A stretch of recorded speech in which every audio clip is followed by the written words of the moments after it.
It begins with wind, cold, eternal, whispering across the moors of the north.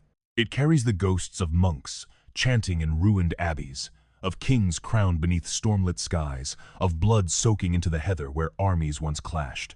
This is Northumbria, a kingdom born in violence yet baptized in light. In the 7th century, its borders stretched from the river Humber to the Firth of Forth, a dominion vast and wild. But Northumbria was not merely a kingdom of swords. It was a realm where pagan warlords became Christian saints, where poets and philosophers shaped the soul of Britain itself. Here, light and shadow walked hand in hand. One could not exist without the other. Its story began with unification, the merging of two rival realms, Bernicia in the north and Deira in the south. Out of their blood-soaked union rose a dynasty of ambition and belief. King Ethelfrith, fierce and cunning, forged the northern tribes into a single blade. Yet his son, Oswald, would temper that blade with faith. Exiled among the Scots, Oswald learned not only the art of war but the teachings of Iona's monks, men who carried the gospel through wind and rain. When Oswald returned to reclaim his father's throne, he fought not merely for power but for purpose. His victory at Heavenfield in 634 was more than a battle, it was a baptism by fire. As legend tells, he raised a wooden cross before the fighting began, praying as his soldiers knelt in the mud. That morning, Northumbria was reborn. The decades that followed would become known as the Golden Age of Northumbria. Under Oswald's brother, King Oswald, and later rulers like Aldfrith, the kingdom transformed into a beacon of learning. At Lindisfarne, monks copied illuminated manuscripts, living flames of art and scripture that would outshine empires. Bede, the humble scholar of Jarrow, wrote his ecclesiastical history, immortalizing the deeds of men and the whispers of divine destiny. In cold stone monasteries, the Northumbrians built sanctuaries of wisdom where faith met reason. Where the old gods faded into memory, the kingdom became a crossroads, a bridge between Rome and the Celtic world, between sword and scripture. But beneath the hymns and candles, ambition stirred. The same kings who prayed at dawn often spilled blood by dusk. Power was fragile, and the price of peace was paid in betrayal. The Picts pressed from the north, Mercia's warriors from the south, and within the court, rival nobles schemed in shadow. Even the church, divided between Roman and Celtic traditions, became a battlefield of ideology. The Synod of Whitby in 664, a council meant to unify, instead exposed the fractures beneath Northumbria's faith. As the monks debated the date of Easter and the authority of Rome, they unknowingly sowed the seeds of discord. The light that had guided the north now flickered. Still, for a moment, Northumbria stood at the height of its glory, its kings draped in gold, its saints in simple robes, its scholars shaping the future of Christendom. Yet history, ever patient, was already sharpening its blade. Beyond the horizon, across the gray and endless sea, sails were rising carved with beasts and runes, bearing men who worshipped different gods and sought different treasures. The Northumbrians could not yet see them, but their coming was inevitable. The wind that once carried hymns would soon carry screams. The kingdom of light was about to face its shadow. They came with the dawn longships, cutting through the mist like blades through silk. The monks of Lindisfarne, waking to the sound of gulls and the cold rhythm of waves, did not yet understand what they saw. Dark silhouettes on the horizon, wings of death rising from the sea. When the first shouts echoed along the shore, it was already too late. The year was 793, and the age of peace was shattered. The North Sea, once the boundary of Christendom, became a gateway to chaos. To the Northumbrians, it seemed as if demons had emerged from the deep. But they were men, flesh and blood.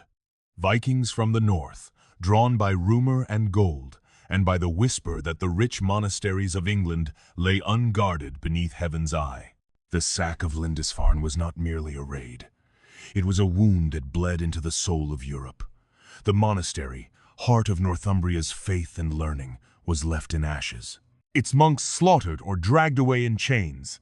Bede's legacy, the great manuscripts of the Gospels, trampled into mud. The survivors wrote of thunder, of serpents, of omens in the sky. But the truth was simpler and crueler. Northumbria had grown complacent. Its kings fought over crowns while its borders lay open to the sea. Eadbert, Alfred, Elfwald each ruled briefly. Each fell to treachery or blade. No one united the realm. In the vacuum, the wolves came freely. For decades, the raids continued silent in winter, brutal in summer. The holy island of Jarrow was next, then Warmouth, Tynemouth, and the coasts beyond. The Norse came not only for plunder, but for survival. Famine and overpopulation in Scandinavia drove them outward, and the wealth of England was irresistible. They brought with them iron, oaths, and fury. And unlike the raiders before them, they did not vanish into the sea. They stayed. They built winter camps, carved their gods into the stones of Northumbria, and began to weave themselves into its destiny. Even as kings fell and monasteries burned, Norse traders appeared in the markets of York, their silver mingling with English coins. The line between invader and settler began to blur. By the mid-9th century, the nightmare had taken form, not raids, but conquest. The great heathen army landed in 866, led by men whose names still echo like thunder: Ivar the Boneless, Halfdan Ragnarsson, and Ubba, sons of the legendary Ragnar Lodbrok. Their vengeance was myth made flesh. York fell first.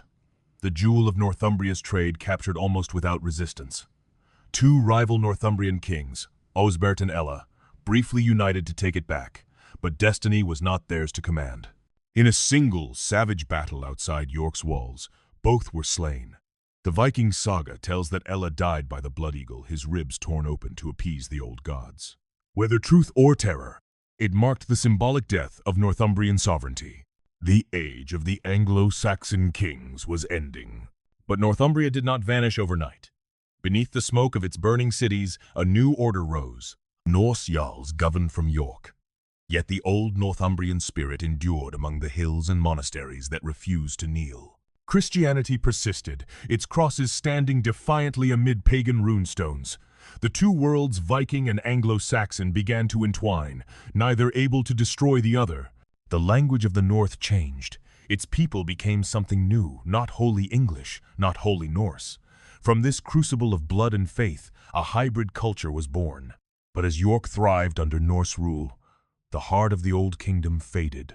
What had once been the light of Britain now flickered as an ember, trembling beneath the weight of conquest and memory. The land that once called itself Northumbria now spoke in two tongues, the hymns of monks mingling with the chants of Norsemen. Smoke curled over the moors where monasteries once gleamed, and the river Tyne carried both prayer and profanity down to the sea. York, reborn as Jorvik, became the beating heart of this strange new world. A city of silver and furs, of incense and mead, where Christian bells rang beside the hammer of Thor. To travelers, it seemed a marvel. To those who remembered the old Northumbrian kings, it was a haunting dream. The line of saints and scholars had not vanished, only transformed. The kingdom was dead, yet its bones still moved. The Norse jarls who ruled from York were not mere pirates. They were politicians, merchants, men who understood the power of trade as well as the blade. Under Halfdan and later Guthred, Northumbria became a hinge between two worlds, Viking and Saxon, pagan and Christian. Guthred, a slave-turned-king, even made peace with the church, granting land to the monks of Street Cuthbert. Yet peace was never still in the north. The southern kingdoms, Mercia and Wessex, eyed the north with ambition, and the rising power of Alfred the Great sought to forge a single England. While Alfred built his burghs and chronicled his victories, Northumbria remained apart, proud and fractured, a ghost kingdom caught between resistance and survival. By the 10th century, the tides turned once more.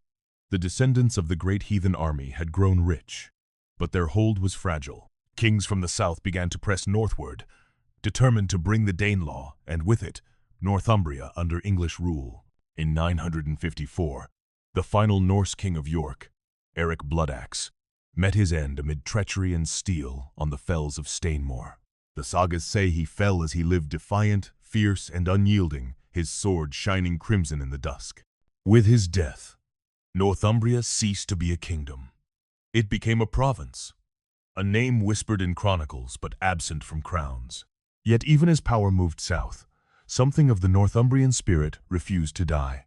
Through the centuries that followed through Norman conquest, rebellion, and ruin, the echoes of that lost realm endured. The monasteries were rebuilt, their stones carrying the scars of flame. The Northumbrian dialect lingered in the mouths of shepherds and sailors. Its art, its poetry, its memory bled quietly into the heart of England. And the land itself remembered the winds over Lindisfarne, the ruins at Whitby, the fields where kings once knelt in prayer before battle. The ghosts of Oswald and Bede, of Ella and Eric, seemed to walk those hills still, bound not by defeat but by legacy.